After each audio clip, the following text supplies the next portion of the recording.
You visualized. You didn't visualize casually. You saw it clearly. You felt it as real, like it was already unfolding. You kept expecting the moment it would show up. But every time you opened your eyes, the present was unchanged, still stuck, not dramatic, just obvious.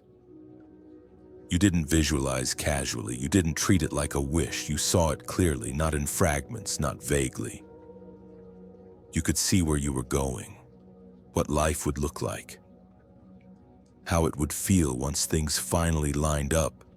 And while you were visualizing, something happened. Your body responded.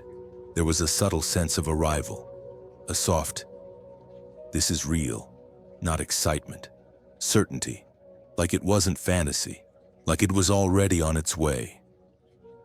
You carried that feeling with you. You walked through your days differently, a little lighter, a little less reactive. You weren't forcing outcomes anymore. You weren't gripping for proof. You trusted the image, and that trust changed you. Your nervous system calmed, your urgency faded, your decisions softened. From the inside, it felt like alignment, and part of you felt relieved by that. Finally, something landed, because for once you weren't fighting yourself. And that's why this part is hard to name.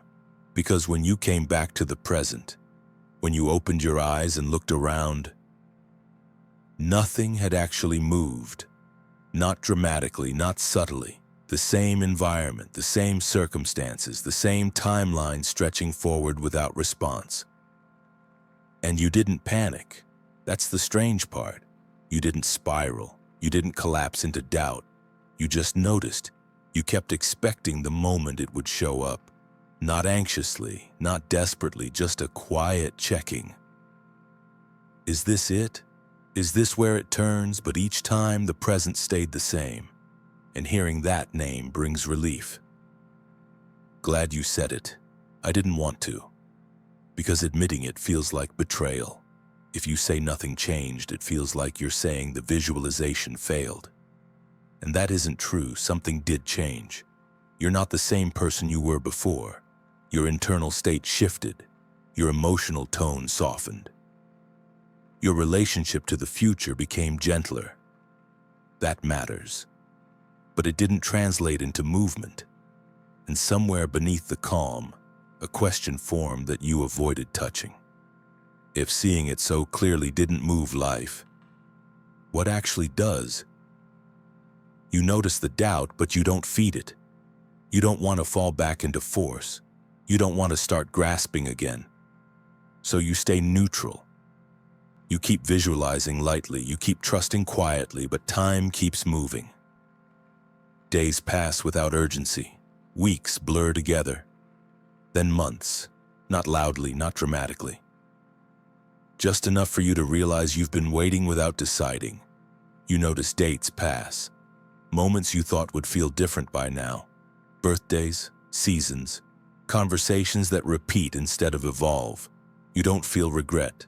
But you do feel something quieter, a recognition you don't argue with. That visualizing felt safer than moving, not because you were lazy, not because you lacked courage, but because imagining required nothing from your body. It asked for no risk, no exposure, no irreversible step.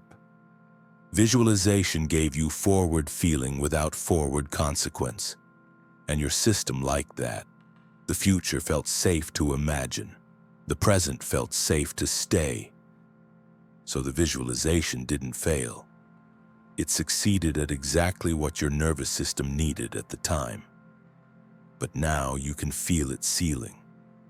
You've stopped leaning forward, not because you gave up, but because your body never prepared to go.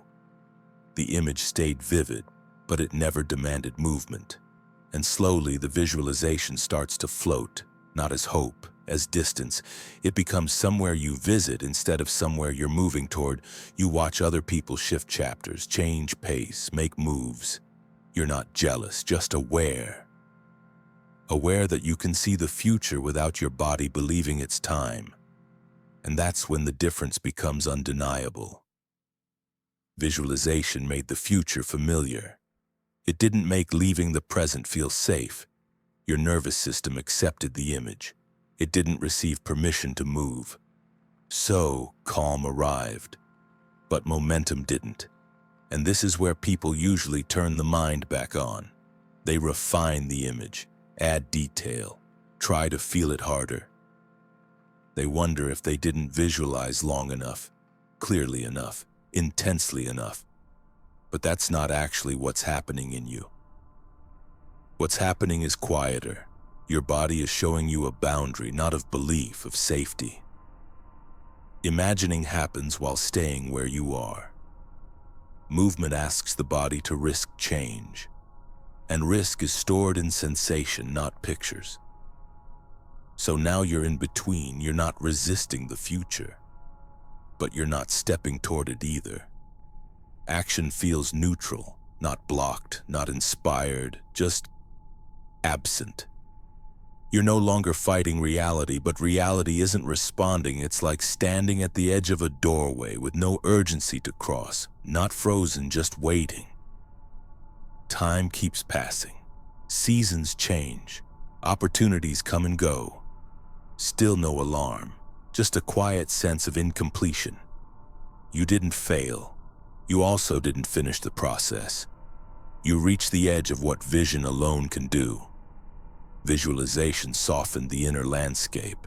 It reduced fear of wanting. It made possibility familiar. That's real. But familiarity isn't readiness. And your body knows that. That's why there's no push. And also no pull. You're not missing clarity. You're not missing faith. You're not missing imagination. You're noticing the difference between seeing a path and feeling allowed to walk it, and that noticing matters. Even if nothing looks different yet, this phase doesn't ask you to visualize harder. It doesn't ask you to abandon the image. It simply reveals what hasn't been integrated yet. Not conceptually, physically. Because the part of you that's still waiting isn't broken, it's cautious. It learned that stillness kept you safe, and it doesn't release that pattern just because the future looks beautiful. Conviction doesn't come from clearer images, it comes from lived permission in the body. That permission builds slowly, quietly, often without narrative. So if you're here, able to see the future clearly, able to feel it softly, and still stuck, you're not behind. You're exactly where vision stops being enough on its own. You're not stuck because visualization didn't work. You're here because it did. It made the future visible. It just didn't move you into it yet. And now you can't mistake calm for readiness ever again.